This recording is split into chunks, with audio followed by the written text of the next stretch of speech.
नमस्कार, बिहार तक देख रहे हैं आप और आपके साथ मैं हूं आशीष अभिनव। देखिए 121 सीटों पर वोटिंग हो गई है और कुछ हॉट सीट के बारे में सबको जानने की दिलचस्पी है कि आखिर अब मुकाबला किसके पक्ष में जाता दिख रहा है। सोशल मीडिया पर तमाम तरह के पोस्ट किए जा रहे हैं, लेकिन दिन भर जो कवरेज रहा उसके आधार पर जो हमारे रिपोर्टर ग्राउंड पर मौजूद रहे, उस आधार पर हम आपको कुछ हॉट सीट के बारे में बताने जा रहे हैं कि किसका पलड़ा भारी है और 14 को परिणाम जो आएंगे वो किसके पक्ष में आ सकते हैं और क्यों, इसकी वजह की भी तहकीकात करेंगे। सबसे पहले आपको मोकामा सीट के बारे में हम बताने जा रहे हैं। हमारे सहयोगी इंद्रमोहन सर हमारे साथ हैं। जो मोकामा पर जो कुछ भी चल रहा था, क्योंकि मोकामा एक ऐसा सीट जहां पर जिसकी अपनी एक राजनीतिक समझ भी है उस क्षेत्र की जनता की, और मोकामा अपने आप में प्रसिद्ध सीट भी है।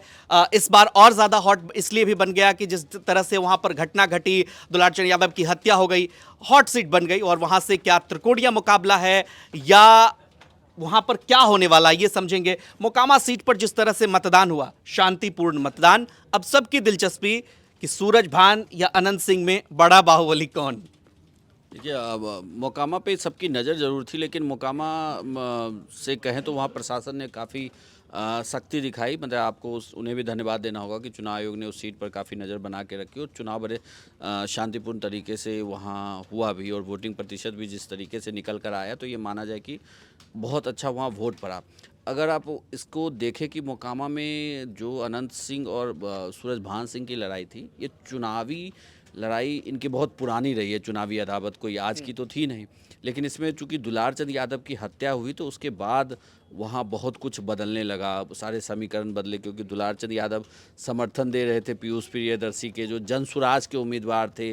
जब उनका शव निकाला गया तो उस ट्रैक्टर पर वीणा देवी बैठ के गई, वो उसमें रोई भी। बिहार तक के इंटरव्यू में ही वो रोने लगी, वो काफ़ी वायरल हुआ और वो उसका असर चुनाव में भी उसकी चर्चा हुई। बाद में वही बीना देवी कहने लगी कि ये जो कुछ भी कराया जा रहा है ये पीयूष प्रियदर्शी करा रहा था, मैं तो वहाँ था ही नहीं। गालियाँ देने की, शव यात्रा के दौरान गालियाँ भी दी जा रही थी। तो ये कई सारी चर्चा थी, लेकिन इस सारी चर्चा में सबसे ज़्यादा नज़र इस बात पर थी कि वोटिंग के दौरान क्या हुआ। क्या वोट के दिन ये हुआ कि वो वोट आरजेडी के पक्ष में हुआ, या वो वोट पीयूष प्रियदर्शी वहाँ पे कर गए। एक चीज़ जैसे आप देखें मोकामा के एरिया को, तो उसको आपको 4 हिस्से में बांटना होगा।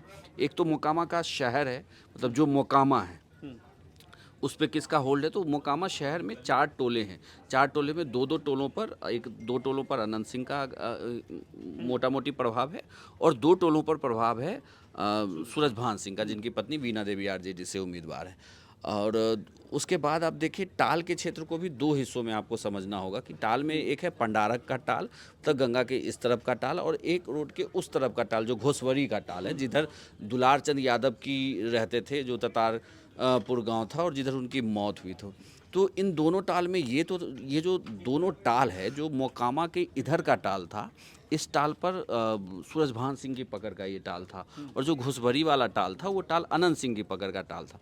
जो हत्या हुई वो घोसबारी वाले में हुई, जहाँ पर धानुक वोट टूटा है।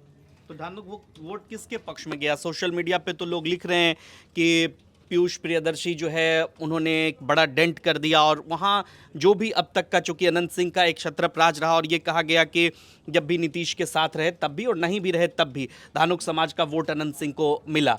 और अगर ये घटना घट गई है और आप कह रहे हैं कि उसमें डेंट लग गया है, तो फिर तो दिक्कत है वहाँ पे। लेकिन मैं आपको बताऊं कि जब जैसे हमारे संवाददाता निकेत भी वहाँ थे, कमालुद्दीन भी थे, वो लोगों से बात कर रहे थे, तो ये वोटर बहुत मुखर होकर बोल नहीं रहा।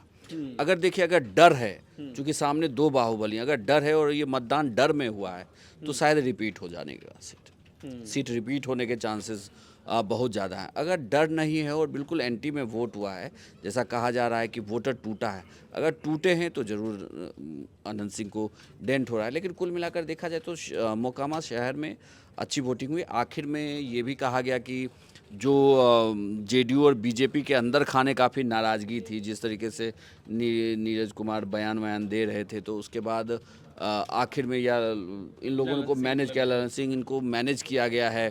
काफ़ी बातचीत हुई है, ललन सिंह ने उसको मैनेज की। ललन सिंह का चुनावी प्रबंधन ज़्यादा बेहतर है, आप देखें तो वो भी मैनेज हुआ। दूसरा, थोड़ी सी सूरजभान सिंह को लेकर एक उदासीनता दिखेगी। बहुत जल्दी वो सभी, चूँकि बहुत कम समय में उन्होंने इस पूरे चुनाव को लड़ा, तो सभी जगह खुद सूरजभान सिंह नहीं पहुंच पाए। वीणा देवी ज़रूर पहुंचने की कोशिश कर रही थी, लेकिन वो सब जगह पहुंचे नहीं। और आखिर में जब ये पूरी घटना हुई और जिस तरीके से वीणा देवी या सूरजभान सिंह ने रिएक्ट किया, तो उस रिएक्शन से भी का भी असर पोलिंग के दिन दिखा है। लेकिन अगर अनंत सिंह बाहर होते तो शायद ये ज़्यादा अच्छी होती, लेकिन अब ये मामला एक फंसा सवाल हुआ है। और हम अपने सहयोगी से भी ले लेते हैं। एक सिंपैथी का असर लोग कह रहे हैं कुछ हुआ है, चूंकि अनंत सिंह जेल में हैं, और जो भी कोई प्रत्याशी, चूंकि जेल से भी जीतने का रिकॉर्ड रहा है बिहार की राजनीति में, एक नहीं कई बाहुबली ऐसे रहे जो जेल से चुनाव जीते, वो तो निर्दलीय भी जीते थे। तो क्या इसका आप सिंपैथी का असर देख रही हैं वहां पर अनंत सिंह के पक्ष में? आशीष, आप सिंपैथी वोट की बात कर रहे थे, लेकिन कल हमने जो तस्वीरें देखी दुलार चंद यादव जहाँ से आते हैं उस बूथ पर, तो वहाँ पर तो सब कहीं ना कहीं ये कह रहे थे कि बदलाव चाहिए, बदलाव चाहिए। तो इशारा साफ था और लोग कह रहे थे, उनको बुरा लगा है, वो आहत हैं इस पूरी घटना से। सिंपैथी वोट बैंक जो हमें लग रहा था कि अनंत सिंह क्योंकि जेल में है तो जा सकता है, तो वो मुझे लगता है कि वो तस्वीरें देखने के बाद कि वो खिसक रहा है, दूसरे पक्ष में है। और अगर इसको दो बेसिस पे मैं जहाँ तक समझ पा रही हूँ मोकामा में, पहला कि बिहार से जाति नहीं है, ये हम सब जानते हैं। तो अगर जातिगत फैक्टर पे देखा जाए तो पहली वहाँ पर भूमिहारों की संख्या है, दूसरे पर धानुक और तीसरे पर यादव आते हैं। कैंडिडेट तो दोनों भूमिहार ही हैं। दोनों कैंडिडेट भूमिहार हैं, लेकिन ये भी देखना है कि पहली बार ऐसी अदावत दिखी है जो सामने सामने दिख रहे हैं सूरजभान और अनंत सिंह। इससे पहले सामने सामने कोई टक्कर नहीं हुई थी, दो भूमिहार एक साथ नहीं आ रहे थे। तो इस बार ये चीज़ें सामने आई कि दोनों भूमिहार हैं और जो पीयूष हैं वो धानुक हैं, जो सेकंड सबसे बड़ी जनसंख्या वहाँ पर। तो पीयूष धानुक वोट बैंक को अगर कट कर लेते हैं तो भूमिहार बट जा रहे हैं। तो इसमें कहीं ना कहीं नुकसान है अनंत सिंह का पहली बार। दूसरा कि ये जो घटनाक्रम हुआ है वहाँ पर दुलारचंद यादव के घटनाक्रम के बाद, तो कहीं ना कहीं जो सिंपैथी वोट बैंक है वो खिसक रहा है दुलारचंद यादव के पक्ष में, क्योंकि हमने देखा शव यात्रा के दौरान कैसे कितना गुस्सा भी दिख रहा था साफ तौर पर अनंत सिंह के खिलाफ में, तो वो दिखा। मुझे इसलिए भी लगता है क्योंकि अगर ऐसा नहीं होता आशीष, तो ललन सिंह को दूसरे दिन ही जाकर वहाँ पर रैली नहीं करनी पड़ती। हमने ये भी खबर सुनी कि अनंत सिंह माफ़ कीजिएगा, नीतीश कुमार भी जा सकते हैं रैली के लिए, हालांकि गए नहीं, रैली रद्द हो गई। तो कहीं ना कहीं ये दिख रहा था कि नुकसान तो है। एज जैसे पहले मोकामा में जीत हो जाती थी, अनंत सिंह का नाम ले लिया, हाँ नाम ले लिया कि जीत गए, अनंत दा जीत जाते थे। इस बार कहीं ना कहीं नुकसान है, और अगर जीतते भी हैं अनंत दा तो बहुत ही कम वोट रहेगा, अंतर बहुत कम रहेगा। तो जो नेक टू नेक फाइट कहते हैं वो मोकामा में इस बार आपको देखने को मिलेगा। एक और सवाल, चूंकि मोकामा सीट की जब हम चर्चा करते हैं, जेडीयू ने खंडन किया, लेकिन सोशल मीडिया पर जो तेजस्वी यादव ने जिस तरीके से बयान दिया और अगड़ा वर्सेस पिछड़ा की लड़ाई बनाने की भी कोशिश हुई, मतलब वो तो पूरे बिहार में हुई, लेकिन जब मोकामा सीट पर सवर्ण जाति का कब्जा और फिर जिस तरीके से ललन सिंह का वो कथित बयान, कथित इसलिए कि जनता दल यूनाइटेड ने उसका खंडन किया, वो भी इसे प्रभावित करता दिखा क्या इस चुनाव में? नहीं, देखिए अगड़ा वर्सेस पिछड़ा में प्रॉब्लम हुई, आरजेडी चाहती तो थी, लेकिन उन सीटों पे पूरे बिहार के दौरान उन सीटों पे उन्हें दिक्कत हुई जहाँ पे दो अगड़ों के बीच ही फाइट, क्योंकि आरजेडी मतलब महागठबंधन की भी तरफ से तो अगड़ों को टिकट इस बार ज़्यादा दिया गया है। तो जब आप टिकट ज़्यादा दे रहे हैं, अगर आप इससे चुनाव को अगड़ों वर्सेस पिछड़ा बनाते तो ये तो ठीक है कि आपके पास हाँ, लेकिन उस कैंडिडेट का जो अपना वोट बैंक है वो भी तो आप किसका देंगे, तो उस नुकसान को, और मोकामा में ऐसा हुआ भी नहीं।